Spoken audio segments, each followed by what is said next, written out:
All right, let's get another view now on the turmoil in Egypt and the other countries in the Middle East here. Joining us now on the phone from London is Fawaz Gerges. He is the director of the Middle Eastern Center at the London School of Economics. Fawaz, thanks so much for joining us.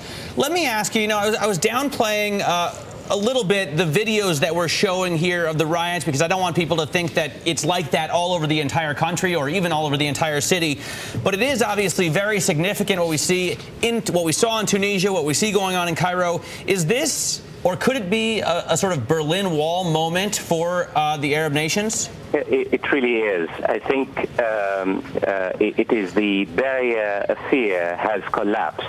The barrier of fear that has allowed Middle Eastern dictators to subjugate their people basically has crashed. What you have now is the end of one era and the beginning of another.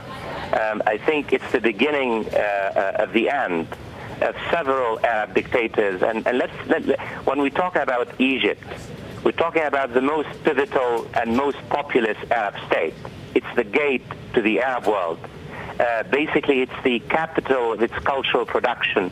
If Egypt goes, the entire Arab world goes. So what's happening in Egypt today is very significant because it has shattered the barrier of fear. It's on the psychological and symbolic level that really we need to appreciate and contextualize what has been happening in Egypt in the last 4 days. Fawaz, then if it's a new era, what is that new era going to be comprised of? Is it a better era, better relations between the Middle East and the United States, for example? What does that new era, what is it made up of, if you will? When I say it's the end of one era and the beginning of a new one, I'm talking about really, this is about domestic internal affairs as opposed to international affairs. I know in the United States, we're interested basically in America's relations with the Arab world, the Arab-Israeli peace process, but this is really a revolution about bread and butter, about unemployment, about abject poverty, about political authoritarianism, about liberty and freedom. The beauty about what's happening in Tunisia and Egypt, this is a movement from the bottom up. This is an authentic movement that really springs from the people. They're not really concerned about international affairs. They're concerned about having some air to breathe, about saying, we want to be able to express our views. We want to be able to be free like other people. And this is really what's beautiful about this particular moment. Remember, regardless of whether Mubarak survives or not, he is now deeply wounded. He is bleeding profusely. But the reality is, you're going to have a new language of politics. You're going to have a new game of politics. And this particular moment now has become really deeply internalized, and it will likely resonate throughout the Arab world in the next few weeks and months ahead. Fawaz, let me ask you, we were just talking with Tarek Massoud from the Kennedy School at Harvard. He was saying, or has written an article in which he says it's not clear whether or not Egypt is ready for democracy. You talk about liberty, you talk about freedom of expression in the Arab world and how they are yearning for it. Do you think that they are ready for democracy? I think Egyptians and Tunisians and Jordanians and Yemenis and others have spoken louder than we experts we like to pontificate. Who are we to say that the Tunisians, the young men and women, the Egyptians who basically embraced bullets and fires and the riot special forces of Egypt, they're not really ready for democracy? I think we should listen more and really basically pontificate less. I think the Tunisians, this is really young men and women, middle class, highly professional. They basically would like to be free. They would like to shape, determine their own future. I'm not suggesting that there are not risks.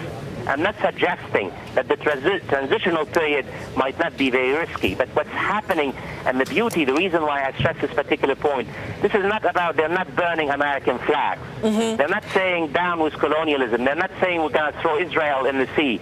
None of that.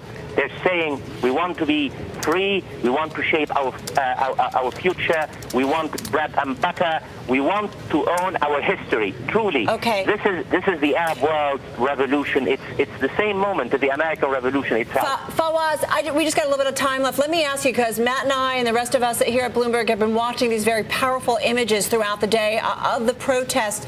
Talk to me about the impact those images potentially can have on the rest of the Arab world. Should we assume that they're seeing them and that is going to help fuel the momentum for change throughout the Arab world? You know, I was on Al Jazeera for 2-3 hours today, and they have, Al Jazeera has basically correspondence really in every major city and small city.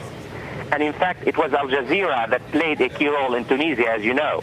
The Tunisian protesters were basically praising Al Jazeera and saying, yes, we can. Here I call them the Obama generation. And Al Jazeera really has demolished the government's monopoly on information in every single town and city in the Arab world, in Sudan, in Libya, in Iraq, in Lebanon, in Saudi Arabia. People are watching. And the reason why I stress Egypt, Tunisia, with all my respect, Tunisia is a small country, 8 million people in North Africa. Okay. Egypt lies at the heart of the Arab world, and what happens in Egypt resonates deeply. It has shaped the modern history of the Arab world, and if this social protest continues, will likely have major impact on the region. All right, we've got to run. Fawaz, thank you so much. Fawaz Gerges there of the London School of Economics.